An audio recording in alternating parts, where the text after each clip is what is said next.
Oke, Assalamualaikum warahmatullahi wabarakatuh. Selamat pagi, salam sejahtera untuk kita semua. Baik, hari ini kita akan melanjutkan perkuliahan biokimia pada pertemuan 3 dan 5. Saya harap semua mahasiswa untuk mute dulu ya, mikrofonnya di-mute selama perkuliahan. Jika ada pertanyaan, silahkan untuk mengetik pada kolom chat. Kemudian saya ingatkan sebelum perkuliahan berlanjut lagi, masih ada waktu kurang lebih 10 menit untuk kalian absen di LMS. Saya persilahkan untuk absen di LMS terlebih dahulu. Baik. Baik, Bu. Baik, Bu. Baik, Bu. Baik.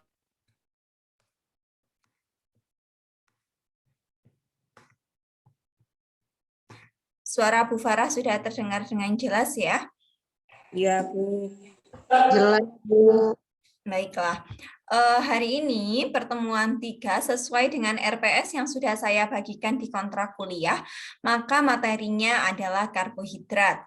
Capaian pembelajarannya, peserta didik dapat memahami senyawa kimia dalam tubuh manusia dan menerapkan prinsip biokimia dalam tubuh.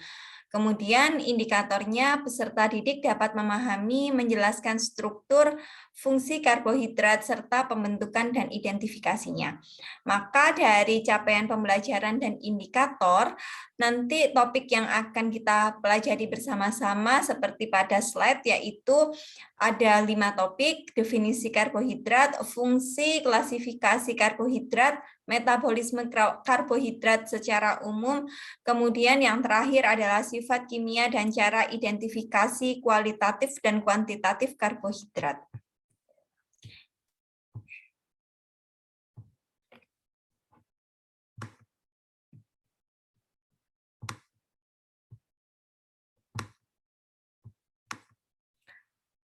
Ini adalah list dari materi yang nanti akan kita pelajari. Nah, karbohidrat berdasarkan namanya ya, sesuai dengan namanya, karbohidrat berarti suatu zat yang terdiri dari CHO. C adalah karbon, hidrogen, dan oksigen. Kemudian karbohidrat dapat disintesis di tanaman selama fotosintesis. Otomatis di sini yang dimaksudkan tanaman adalah tanaman yang mengandung klorofil ya.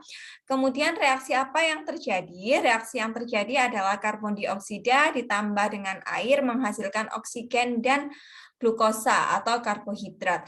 Pada reaksi ini dibantu oleh sinar matahari dan reaksi setaranya seperti pada yang di bawah ini ya. Jadi kalau kalian dulu masih ingat SMA ya, ada penyetaraan reaksi, maka jumlah yang kanan sama dengan jumlah yang kiri gitu ya. Seperti contohnya 6C, maka di sini harus C6. Harus jumlah C-nya ada 6. Begitu juga dengan H, di sini 6 kali 2, 12. Maka yang di kanan juga hanya jumlahnya adalah 12 gitu ya. Nah, pembagian karbohidrat itu berdasarkan dengan 3 hal, yaitu 1 berdasarkan jumlah unit gula atau sakaridanya, kemudian yang kedua adalah berdasarkan dengan jumlah atom C, dan yang ketiga berdasarkan dengan gugus fungsinya. Untuk berdasarkan dengan jumlah unit gulanya dibagi lagi menjadi 2, yaitu disakarida, monosakarida, dan polisakarida. Untuk monosakarida berarti terdiri dari 1 sakarida, kemudian disakarida terdiri dari 2 sakarida, dan polisakarida terdiri dari lebih dari 2 sakarida. Nanti pada polisakarida ini dibagi lagi menjadi heteropolisakarida dan homopolisakarida. Hetero berarti terdiri dari monosakarida yang berbeda, kemudian kalau homo terdiri dari polisakarida yang sama gitu ya. Nah, yang pertama yang akan saya jelaskan adalah monosakarida. Kalau mono itu berapa mono? Nanda kali mono berapa?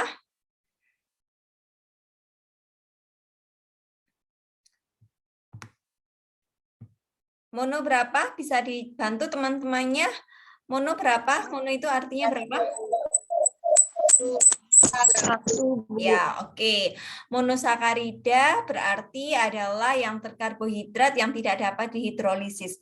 Kenapa tidak dapat dihidrolisis yang menjadi yang lebih sederhana? Karena hanya terdiri dari satu sakarida, gitu ya.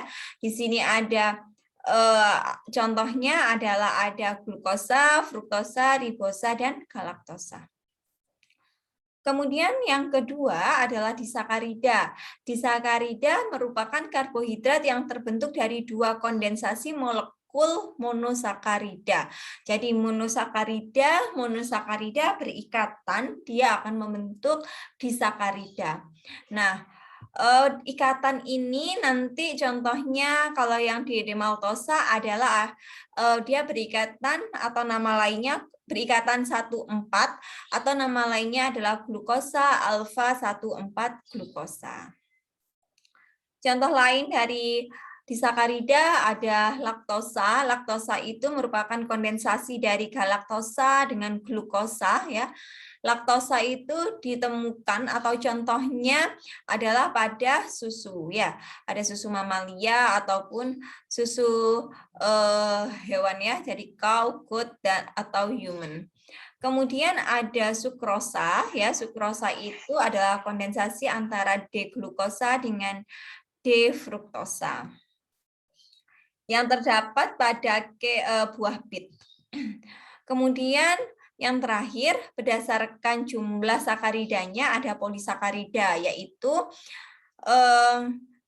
sakarida yang berkondensasi atau sakarida yang berkondensasi lebih dari 2 sakarida, atau dari namanya bisa diketahui sakarida yang terdiri dari beberapa ya, jadi terdiri karbohidrat yang terdiri dari beberapa sakarida. Kemudian pembagian berdasarkan gugusnya dibagi menjadi 2, yaitu ada aldosa dan ada ketosa. Di sini aldosa, coba diperhatikan, perhatikan strukturnya ya. Di sini ada aldosa dan ketosa. Aldosa berarti karbohidrat yang mengandung gugus aldehid, ada COH gitu ya. Kalau ketosa adalah karbohidrat yang mengandung gugus C-karbonil atau CO. Itu perbedaan antara aldosa dengan ketosa. Jadi untuk mengingatnya ya sesuai dengan namanya al berarti dia aldehid, ke berarti dia keton. Kemudian fungsi karbohidrat di sini ada sebagai tempat penyimpanan ya yang nanti akan disimpan di glukosa darah, di hati dalam bentuk glikogen, kemudian di otot juga dalam bentuk glikogen. Kemudian dia juga berfungsi sebagai ATP, yaitu hasil atau hasil reaksi dari ADP ya. ADP menghasilkan ATP ataupun nanti ATP akan menghasilkan energi. Kemudian proses pencernaan karbohidrat. Kalau kita berbicara pencernaan, maka nanti ke depannya pasti kita akan berbicara tentang enzim-enzim yang terlibat ya. Nah, sebelum beralih ke sana, maka secara umum pencernaan ini dibagi menjadi anabolisme dan katabolisme. Kalau anabolisme adalah pembentukan, sedangkan kalau katabolisme adalah penguraian. Nah, kita kan mengkonsumsi karbohidrat ya. Kita mengkonsumsi karbohidrat yang kita konsumsi bisa disakarida ataupun polisakarida. Tetapi ketika masuk ke dalam tubuh yang akan diserap oleh tubuh itu dalam bentuk yang sederhana. Jadi prosesnya adalah makanan tersebut dikunyah, kemudian dengan bantuan enzim petialin akan menghidrolisis pati menjadi maltosa dan gugus glukosa, selanjutnya akan dialirkan ke lambung. Nah, kemudian di sini adalah proses enzim petialin sampai pada dia menuju ke hati gitu ya. Ada beberapa enzim, kalau tadi dia dibantu dengan enzim tialin, yaitu suatu alfa amilase yang disekresikan oleh kelenjar parotis dalam mulut. Kemudian nanti di duodenum juga akan menghasilkan alfa amilase juga yang merubah dari polisakarida yang kita konsumsi menjadi yang lebih sederhana, yaitu glukosa, fruktosa, galaktosa, manosa, dan bahkan monosakarida. Jadi yang masuk ke dalam hati yang mengikuti proses metabolisme adalah sakarida yang bentuknya sederhana seperti itu ya. Kemudian ada jalur utama penggunaan glukosa. Tadi seperti yang sudah Bu Farah sampaikan bahwa fungsi dari karbohidrat itu ada dua, yaitu sebagai tempat penyimpanan dan sebagai ATP. ATP itu berarti ATP apa singkatannya? Adenosin trifosfat. Ya. Jadi itu nanti yang akan dijadikan sebagai prekursor untuk menghasilkan energi. Nah, jalur utamanya yang pertama adalah disimpan menjadi cadangan makanan. Kemudian yang kedua dibentuk menjadi bahan baku lain seperti protein, protein menjadi glikogen, kemudian asam nukleat menjadi ribosa. Kemudian yang ketiga digunakan sebagai sumber energi glikolisis. Mungkin di sini kalian bertanya, Bu, kok bisa ya karbohidrat itu berubah atau berfungsi menjadi bahan baku lain untuk protein? Nah, nanti akan kita bahas pada siklus Krebs.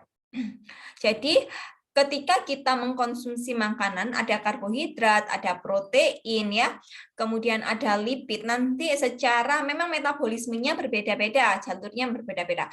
Tetapi nanti ketika di dalam tubuh semua itu akan menjadi satu konferensi ya, kemudian masuk ke dalam siklus Krebs yang akhirnya akan menghasilkan energi. Nah, ini pertama tadi kan dari lambung dialihkan ke hati ya dengan bantuan hormon insulin yang berfungsi untuk mengatur kadar glukosa, kemudian dilanjutkan yaitu glikogen.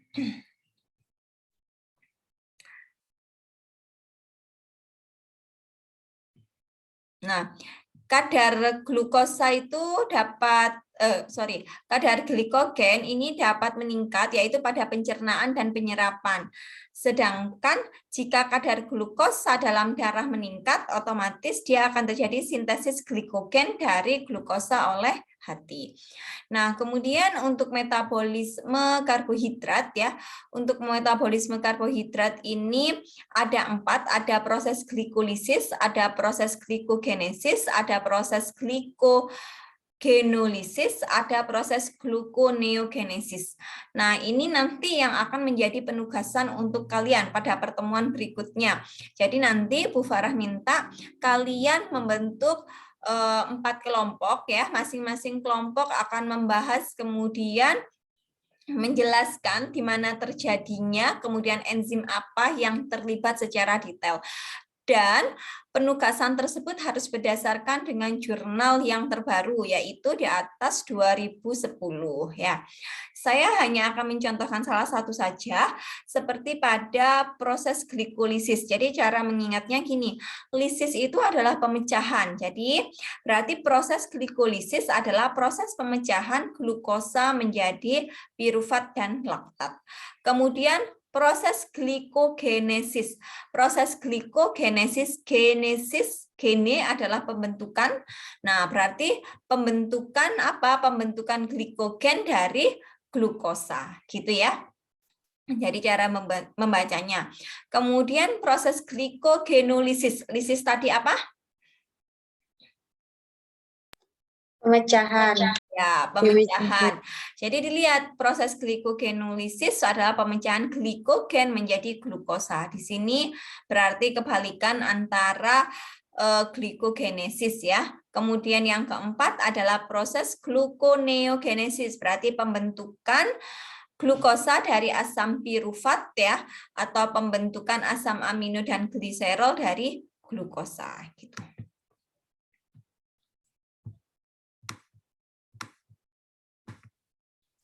Nah, ini glikolisis menghasilkan energi. Jadi pasti semua metabolisme itu akan menghasilkan energi ya.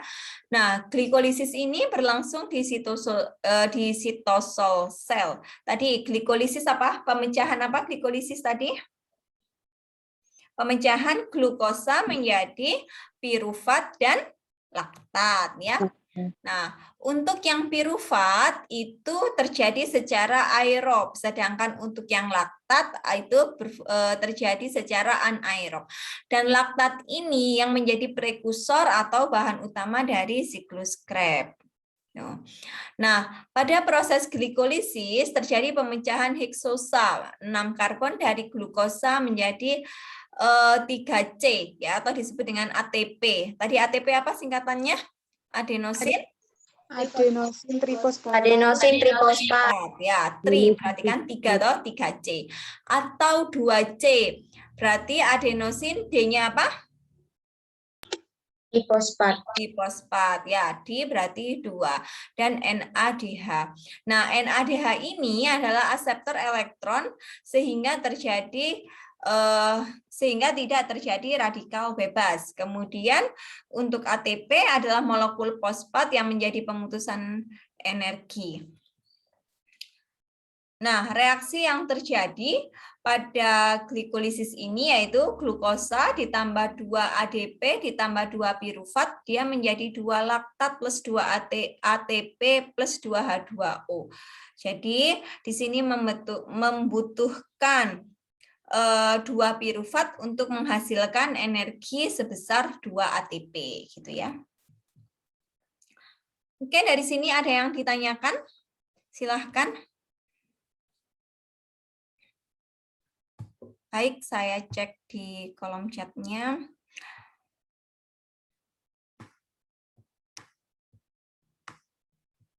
Oke, teman kalian bertanya ya. Jadi 1,4. Oke, mungkin Bu Farah akan 1,4.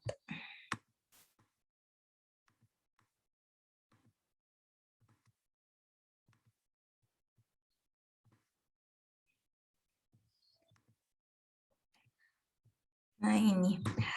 Temannya ada yang bertanya apakah 1,4 apakah di karbohidrat ada 1,4, kemudian 1,4 itu apa? Sebelum Bu Farah jawab, ada teman-temannya yang bisa menjawab terlebih dahulu. Mungkin sudah belajar hari jurnal secara tidak langsung. Oke ya, belum ya. 1,4 ini adalah ikatan glikosidik. Jadi tadi yang Bu Farah sampaikan di sakarida itu adalah hasil kondensasi dari sakarida dan sakarida ya, monosakarida dengan monosakarida, dia kan berkondensasi, berikatan. Ikatannya ini glikosidik. Nah, berikatnya itu di mana C-nya? Kita tahu karbohidrat kan C-nya 6, berarti kan ada C nomor 1 sampai nomor 6 ya. Nah, kalau 1,4 itu berarti yang berikatan adalah C nomor 1 berikatan dengan C yang nomor 4. Itu berarti dia ikatan glikosidiknya alfa 1,4 glukosa ya yang ada di maltosa. Kemudian selain 1,4 tadi yang ditanyakan juga di sini contohnya adalah sukrosa. Sukrosa di sini membentuk ikatan 1,2 fruktosa. Artinya berarti C nomor 1 berikatan dengan C nomor berapa? C nomor berapa? 2. Iya, C nomor 2. Berarti selain ada 1,4, ada juga 1,2, ada juga 1,6 gitu ya.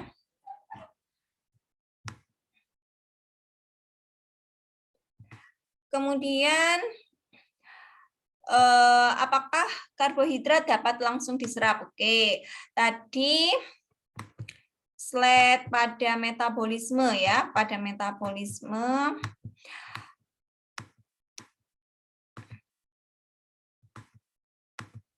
Nah, ini. Jadi, karbohidrat itu kan berdasarkan jumlah sakaridanya memang ada 3. Ada monosakarida, ada disakarida, ada polisakarida. Yang diserap dalam tubuh itu adalah yang bentuknya sederhana, otomatis polisakarida tidak bisa ya kan? Berarti ada dua kemungkinan, ada monosakarida dan ada disakarida. Nah, jika tidak bisa diserap bagaimana? Maka disitulah fungsinya enzim betaelin ini. Jadi dia menghidrolisis, memecah-mecahkan, memutus-mutuskan sehingga bentuknya lebih sederhana seperti itu. Oke, hari ini tadi kita sudah pada tahap ini ya, metabolisme untuk glikolisis ya, sampai pada energi yang dihasilkan, yaitu menghasilkan 2 ATP dan membutuhkan 2 pirufat. Ada lagi pertanyaan? Oke, jika tidak ada, maka nanti kalian selesaikan untuk penugasan yang tadi sudah Bu Farah bagi ya, secara kelompok. Kemudian silahkan saya beri kebebasan kalian untuk mengumpulkan tugasnya. Bisa kalian menggunakan video ataupun PowerPoint yang ada suaranya ya, jadi seperti kalian seolah-olah presentasi. Kemudian kalian kumpulkan di Google Drive ya, kemudian nanti Bu Farah diberikan linknya. Minggu depan akan kita bahas lebih lanjut tentang metabolisme karbohidrat yang akan kalian presentasikan. Kita bertemu lagi di kelas Zoom ini.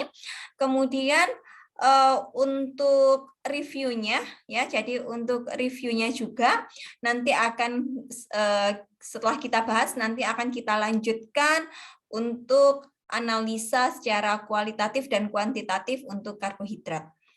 Terima kasih, saya akhiri. Assalamualaikum warahmatullahi wabarakatuh. Waalaikumsalam Waalaikumsalam warahmatullahi wabarakatuh.